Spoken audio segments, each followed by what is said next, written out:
L'amour,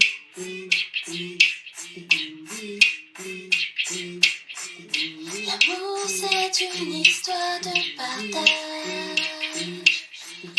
En amour, y'a pas de jour, y'a pas d'âge. On s'aime, l'amour n'a pas de couleur. Je t'aime, car je connais ta valeur.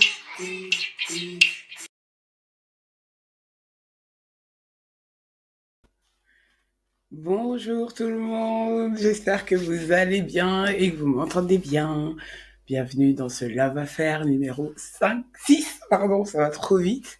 J'espère que vous passez un bon dimanche, que vous avez passé un bon week-end, que vous n'êtes pas trop fatigué, pas comme moi. Je suis en perpétuel état de fatigue, mais ça va. Bonne fête du travail à tout le monde évidemment. Et je souhaite une bonne fête à tous les Jérémies de la Terre, à tous ces Jérém, et bonne fête de travail.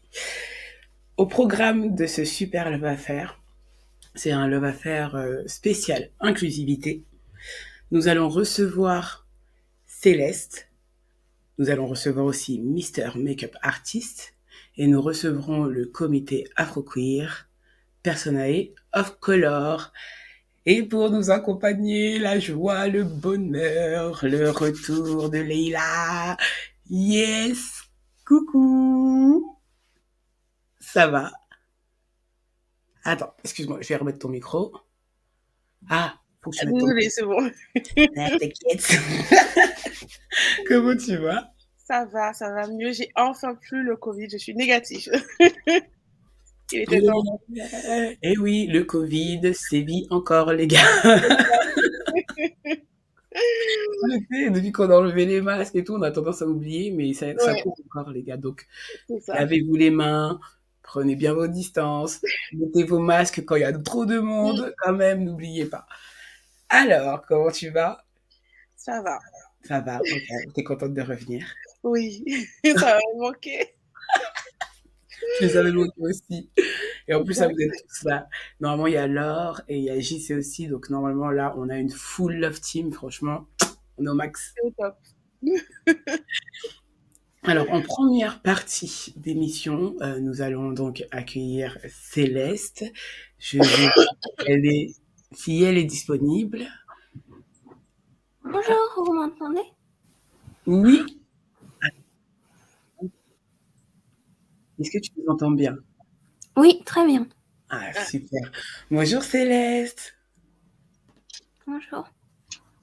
Comment vas-tu? Ça va très bien, merci.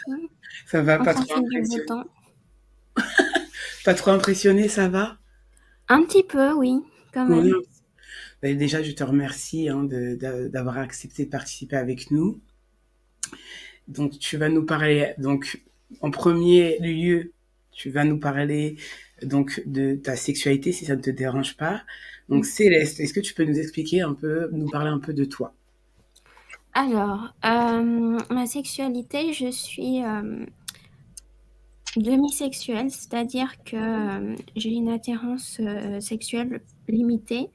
Et pour ma part, il faut vraiment que j'ai tissé un lien fort avec les gens. Et je suis aussi panromantique, c'est-à-dire que je suis attirée par tous les genres, peu importe le genre de la personne. D'accord.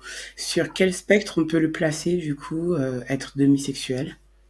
Alors, ça fait partie du grand groupe de la sexualité.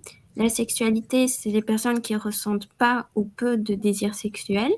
D'accord. Le désir sexuel n'est pas à confondre avec les besoins physiologiques du corps. C'est pas parce qu'une personne est asexuelle qu'elle ne se masturbe pas, elle n'a pas de libido, etc. D'accord. C'est pas non plus un choix spirituel. C'est quelque chose qu'on ressent au fond de soi, comme on ressent qu'on est hétéro, qu'on ressent qu'on est homo, bi, etc. Dans ton cas, vers quel âge tu l'as ressenti, si je peux le dire comme ça? De manière générale, pour ma part, j'ai jamais été attirée par un physique, par une personne. Ça a toujours été, par exemple, la plupart des gens disent regarde tel acteur, telle actrice, elle est vraiment belle, beau. Et moi personnellement, ça m'a jamais eu d'attraction comme ça. J'ai jamais sexualisé les corps. Il faut vraiment que la personne me parle, que ça matche niveau Il y a un échange, en fait. oui, niveau connexion, que je me sente vraiment à l'aise. C'est compliqué à décrire, mais c'est vraiment. Je pourrais pas sortir avec quelqu'un sur un coup enfin coucher avec quelqu'un sur un coup Oui, d'un soir. je comprends. Oui, tu as besoin vraiment de te connecter avec quelqu'un, en fait, avant d'avoir un sentiment. C'est vraiment pas, enfin, tu vas pas être sujette au coup de foudre, par exemple. Euh, non, en tout cas, ça ne m'est jamais arrivé. Peut-être que je peux avoir un coup de foudre spirituel en amitié ou me sentir vraiment à l'aise avec quelqu'un d'un coup, mais j'aurais pas envie de coucher avec, quoi. D'accord. Dans la société, de ta propre expérience, comment tu as l'impression qu'on vous positionne? Comment tu te ressens dans la société actuellement? Est-ce que tu as l'impression que tu as une place? Est-ce que tu as l'impression que tu es invisible, que les combats ils sont durs? Euh, je vais d'abord parler de la sexualité en général. Pour ce qui est de la Mhm. sexualité en général, ce que je remarque, c'est qu'il y a une partie de la communauté LGBT qui ne comprend pas pourquoi on a notre place dans la communauté. Mhm. Et là, il y a un gros travail de sensibilisation à faire, d'expliquer que la sexualité est encore fort pathologisée au niveau psychiatrique, que c'est encore reconnu comme une maladie, malheureusement. Et D'accord. que beaucoup de psy, surtout les psychanalystes, ont tendance à dire que c'est dû forcément à des traumatismes, à des mauvaises expériences, D'accord. alors que oui, ça peut être lié, mais c'est pas forcément le cas. Euh, Ah oui, donc par exemple, si tu exprimes ta demisexualité, on peut assez facilement t'envoyer vers une consultation psychologique, psychiatrique, pour voir si t'as pas un problème émotionnel, en fait. pour la demi-sexualité, c'est un peu moins fort parce qu'on vit quand même dans une société assez, comment expliquer, assez couple binaire carré où il faut faire une rencontre et puis apprendre à se connaître avant Oui, de passer les étapes. Et même si ça se libère de plus en plus, donc à mon sens, de mon expérience personnelle, ça passe mieux déjà. Mais oui, ça peut arriver que certaines personnes disent oh c'est pas normal ou bien oh c'est parce que t'as pas rencontré la bonne personne ou bien il y a la tendance inverse aussi de dire mais non tout le monde est comme ça c'est plutôt les gens qui couchent le premier soir qui sont marginalisés etc. oui, donc en fait, on n'arrive pas du tout à comprendre en fait où est-ce que ça se situe. On se dit soit c'est un extrême, soit un autre, et c'est difficile à expliquer en fait avec des mots. On va dire que les personnes comme moi ne s'expliquent pas quoi. C'est ce que je comprends. On Oui, va tout de suite te donner un peu des excuses à notre sauce, et toi tu vas pas forcément trouver les bons mots pour pouvoir l'expliquer très concrètement. oui, voilà. D'accord. Et dans tes relations amoureuses, Mhm. comment justement enfin ça joue à quel point?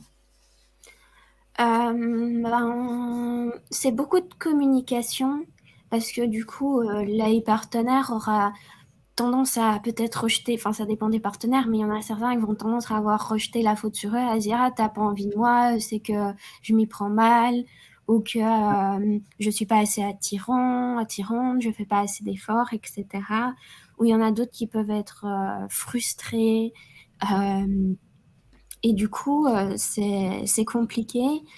Euh, enfin, et les solutions dépendent d'une personne à l'autre. Il y en a qui, du coup, sont plus en couple libre. Ça peut D'accord. être aussi, du coup, s'adapter simplement à la personne.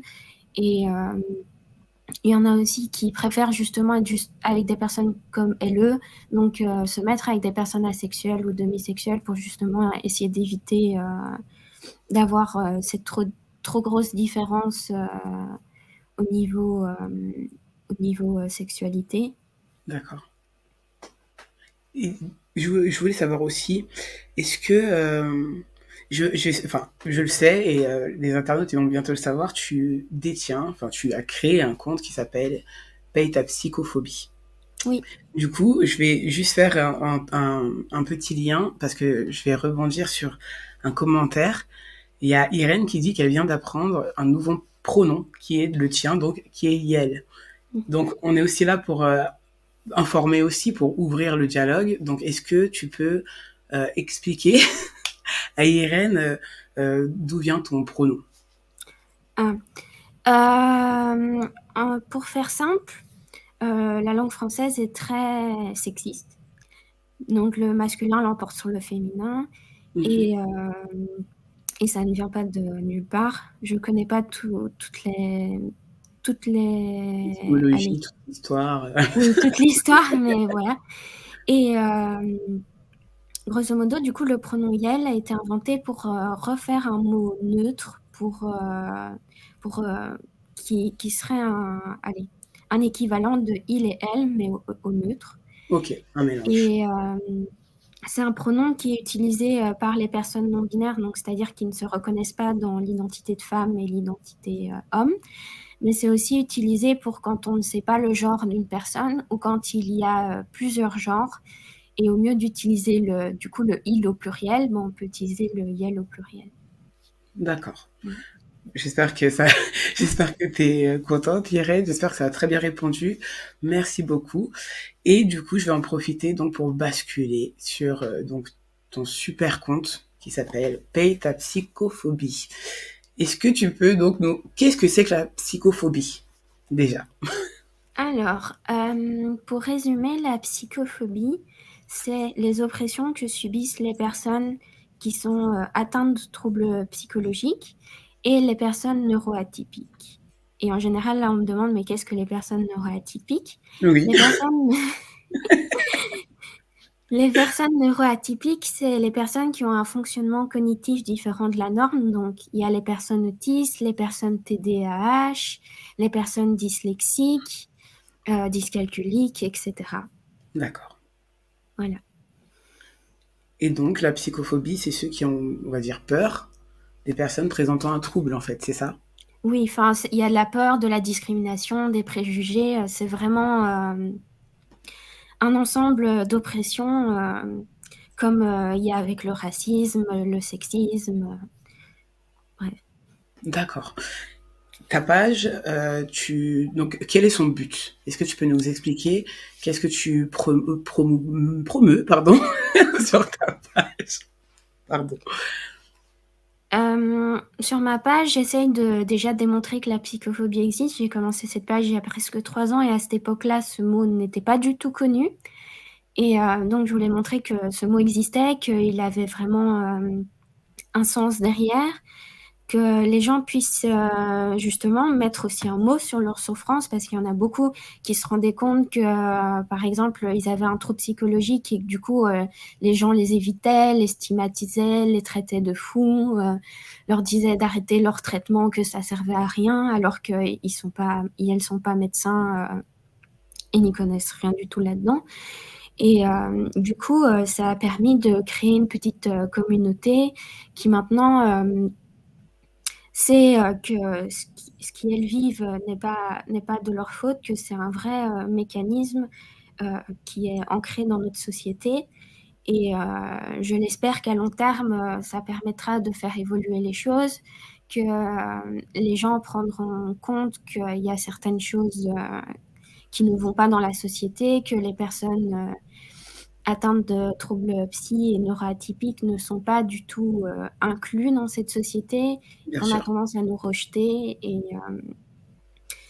j'espère que ça ira, allez, que ça ira loin. Tu fais des actions via ton compte? Est-ce que tu fais des rassemblements, des manifestations, ce genre de choses? Ou bien Mal un endroit où on peut se retrouver par rapport justement à la psychophobie? Malheureusement, ça, je ne fais pas parce que je n'ai pas le temps, parce que j'ai un traitement très fatigant et aussi D'accord. parce que j'ai pas les épaules pour. malheureusement, enfin, si quelqu'un a les épaules pour, ça me ferait très plaisir, il y aurait pas de problème. Faut dire aussi que je vis en Belgique et que la plupart des abonnés vivent en France. D'accord. Ça Ah, n'aide pas non plus. d'accord. Et en Belgique, par rapport justement à la psychophobie, t'arrives moins à fédérer par rapport au sujet? Non, il y a quand même pas mal de monde, mais je sais pas comment ça se fait dans mes abonnés. Il y a J'ai plus plusieurs. de 85% de Français et 5% de Belges. Donc, Ah oui, tout de même. oui. Est-ce que tu as un message, je vais te dire ça comme ça, est-ce que tu aurais un message à transmettre justement par rapport à ton compte, par rapport à ton combat, par rapport à la psychophobie, par rapport aussi à la sexualité, au genre? Là, tu peux en profiter. Oui. Ouh. C'est difficile de choisir un seul message à dire. Tu peux Je en dirais choisir plusieurs. que peu importe l'oppression que l'on subit, qu'il existe allez, des communautés qui peuvent aider, qu'on peut créer son propre compte ou sa propre organisation, sa propre assoce, et se mobiliser pour faire bouger les choses, que allez, rien n'est perdu, même si ces derniers temps, avec la planète, la politique en France, c'est pas terrible, mais il y a quand même de l'espoir qui existe encore. Oui. Et on peut y arriver, faut se battre, faut rien Mm. lâcher, peu importe le temps que ça prendra, on finira par y arriver. Ah, ça, c'est un très très beau message, optimiste et plein d'espoir. On en a vraiment énormément besoin. Les gars, vous venez d'entendre Céleste, et elle nous propose un message magnifique sur plus que de la tolérance, c'est l'acceptation des autres. Elle est sur son Instagram qui s'appelle Paye ta psychophobie et nous allons le remercier. Enfin, je sais pas comment on pourrait le dire, je suis désolée. La remercier. La Oui. remercier. Merci beaucoup. Nous allons la remercier pour son passage, pour son message. Merci d'être allé au-delà de toi, hein, de t'être dépassé pour venir sur l'émission aujourd'hui. Et à très bientôt. Et allez tous suivre son compte et n'hésitez pas à vous aussi vous engager auprès de son combat. Ça concerne tout le monde. Je te remercie beaucoup Céleste. Passe un beau Merci, bonne dimanche. journée. Bonne journée à toi également et à plus tard. Au revoir. Au revoir.